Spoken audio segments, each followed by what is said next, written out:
বিসমিল্লাহির রহমানির রহিম। আসসালামু আলাইকুম দর্শক, সবাই কেমন আছেন? আজকে আমি ক্লাস ওয়ানের পড়া পার্ট টু, সরি টি লিখতে পাইনি, টিতে লিখে দিচ্ছি টি। পার্ট টু, আকার ইকার উকার আসবে, এগুলো ভালো মতো শিখতে হবে। ওখানে রিডিং বলবে, পারলে নাম্বার দেওয়া হবে, অতি নাম্বার, অনেক নাম্বার দেওয়া হবে। তো সব শিখতে হবে।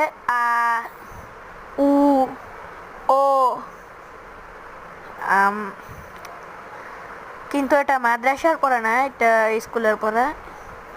মাদ্রাসার পড়া আমি এখনো পাইনি, যখন পাবো দিতে পারবো ইনশাল্লাহ। এটা হচ্ছে স্কুলের ক্লাস ওয়ান, আজকে পার্ট টু, তো আগামীতে পার্ট থ্রি দিব। আর ক্লাস টু এর আজকে পার্ট ওয়ান দিয়েছে। সবাইকে ঈদ মুবারক। আর চার দিন পর যেহেতু ঈদ। আসসালামু আলাইকুম।